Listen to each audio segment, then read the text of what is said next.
సత్యమూర్తి గారు, ఇప్పుడు మనం చాలా చోట్ల చూస్తూ ఉంటాం, రైల్వే క్వార్టర్స్ ఉంటాయి, రైల్వే ఆఫీస్ ఉంటుంది, ఆ రైల్వే అధికారుల ఆఫీసులు ఉంటాయి, అదొక సెపరేట్ సెటప్ రైల్వే అనేది. అలాగే కంటోన్మెంట్స్ ఉంటాయి, మిలిటరీ, ఆర్మీ ఇవి. కానీ ఇలా సెంట్రల్ గవర్నమెంట్ ఆఫీసులు సముదాయం అంతా ఒక దగ్గర ఉండడం అనేది, పైగా దాని పేరే central secretariat, common central secretary. మరి వేరే స్టేట్స్లో ఎక్కడ నాకున్న నాలెడ్జ్లో ఎక్కడా లేదు. ఢిల్లీలో కొన్ని, అది కూడా 2-3 చోట్ల ఉన్నాయి, శాస్త్రీ భవన్ మేజర్గా, అలా అంటే ఇంకో 2-3 ఉన్నాయి. సో ఈ రకమైన సెటప్ని, పైగా మొత్తం కేంద్ర ప్రభుత్వ ఉద్యోగులందరికీ అక్కడే గృహాలుగా ఇళ్ళు క్వార్టర్స్ కట్టించడం, ఈ సెటప్ని మీరు ఎలా విజువలైజ్ చేస్తున్నారు, ఎలా విశ్లేషిస్తారు? ఇది నిజంగా అంటే జగన్మోహన్ రెడ్డికి, అమరావతి వ్యతిరేకులకి today is a bad day అండి. వాళ్ళకి పాపం చాలా నిరాశ కలిగించే డెవలప్మెంట్ ఇది.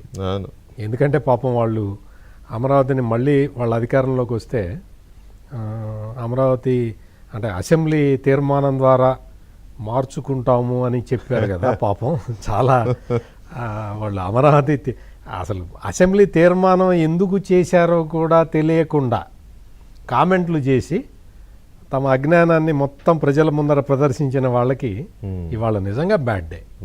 ఎందుకంటే ఇటువంటి హ్యూజ్ ఎస్టాబ్లిష్మెంట్, మీరు అన్నట్టు ఎక్కడా కూడా దేశంలో ఒకే కాంప్లెక్స్లో ఇటువంటివన్నీ లేవు.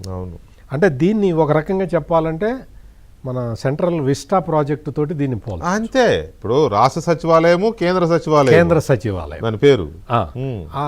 మరి ఆ సిచ్యుయేషన్ అక్కడ కనిపిస్తున్నప్పుడు నిజంగా అంటే ఇది సెకండ్ క్యాపిటల్ ఆఫ్ ఇండియా లాగా ఇది ధ్వనిస్తూ ఉంటుంది. అంటే అంత గ్లోరీ అమరావతికి రాబోతున్నది ఈ ప్రాజెక్టు వల్ల. ఇది మళ్ళీ మామూలుగా వచ్చి అడుగుతారు ఎప్పుడు కంప్లీట్ అవుతుంది, అంటే వీళ్ళు వైసీపీ మళ్ళీ అద్దాలు అట్లాగే పెడతారా, ఆ కాస్ట్ అద్దాలు పెద్ద ఖరీదైన అద్దాలు తెచ్చి పెడతారా.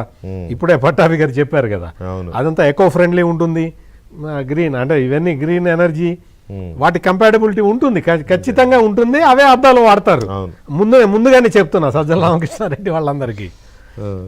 ఎందుకు అంటే మనం ఆ సస్టైనబిలిటీ కొత్త ప్రాజెక్టులు వచ్చేటప్పుడు మోడర్న్ టెక్నాలజీ వాడతారు, ఖచ్చితంగా వాడతారు. మోడర్న్ టెక్నాలజీ వల్ల చాలా ఉపయోగం ఉంటుంది, పొల్యూషన్ తగ్గుతుంది, చాలా ఇంపార్టెంట్ ఈ సమాజంలో. సో ఇక్కడ దీన్ని సెంట్రల్ విస్టా ప్రాజెక్టు ఇదొకటి. ఇంకొకటి మీరు ప్రస్తావించింది ఇందాక పట్టాభి గారు కూడా చెప్పింది, బ్యాంకుల గురించి, ఫైనాన్షియల్ ఇన్స్టిట్యూషన్. అది ఆ ఫైనాన్షియల్ డిస్ట్రిక్ట్ అనేది కూడా దానికి ఒక రూపకల్పన త్వరలోనే జరిగిపోతుంది. అదంతా కూడా ఎస్టాబ్లిష్ అయిపోతే ఇది నిజంగా కూడా అంటే మామూలు ఆలోచించినా కానీ ఆలోచనలకి దొరకని ప్రాజెక్ట్ ఇది. అంటే సాధారణంగా ఆలోచించే వాళ్ళకి దొరకని ప్రాజెక్ట్. ఇంత పెద్ద భారీ ఎత్తున ఈ ప్లానింగ్ ఎవరు ఎక్స్పెక్ట్ చేయలేదు కదా. కేంద్ర ప్రభుత్వం ఈ టైప్ ఆఫ్ విస్టా టైప్లో ఇక్కడ ఒక ప్రాజెక్టు టేకప్ చేస్తుంది అని ఎవరు ఎక్స్పెక్ట్ చేయని ప్రాజెక్టు. ఇవన్నీ కూడా ఏంటి అంటే ఒకటి అమరావతి స్ట్రెంగ్త్ని డబల్ త్రిబుల్ చేస్తూ ఉంటాయి ఇటువంటి ప్రాజెక్టులు వస్తున్న కొద్దీ. అక్కడ ఆ ప్రాజెక్టు మొత్తం కన్సీవ్ చేసిన విధానం చూస్తే మాత్రం ఇది మోడల్ ప్రాజెక్టుగా ఉంటుంది, దేశం మొత్తంలోకి మోడల్ ప్రాజెక్ట్ లాగా. దీన్ని రేపొద్దున ఏవైనా సరే ఇప్పటివరకు మనం చూసాం, ఈ రాయ్పూరు ఇవన్నీ కొంత వాళ్ళు అనుకున్నంత ముందరికి రాలేదు, స్పీడ్గా లేరు, అంత ఇదిగా లేదు. ఎందుకు లేదు అంటే గవర్నమెంట్ బిల్డింగులు మాత్రమే కట్టుకొని అక్కడ మేమే ఉంటాము, మా 4 కార్లు ఆ పాడైపోయిన జీపులే ఉంటాయి అంటే ఆ ప్రాజెక్ట్ పెరగదండి. అక్కడ లీడర్గా విజన్ ఉండాలి కదా.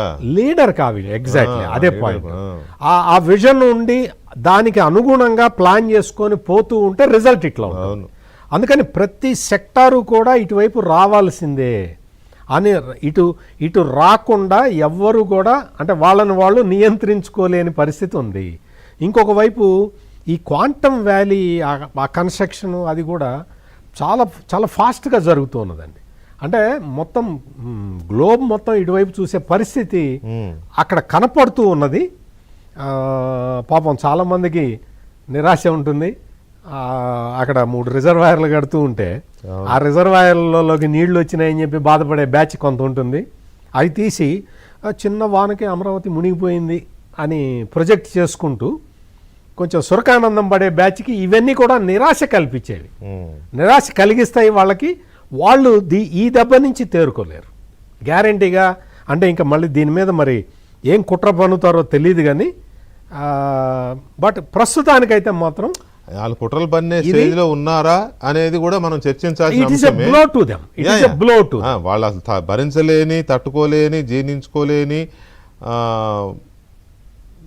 ఒక రకంగా చెప్పాలంటే ఉక్రోషాన్ని కూడా వెలిబుచ్చే అవకాశం లేనటువంటి ఒక ప్రాజెక్ట్ ఇది.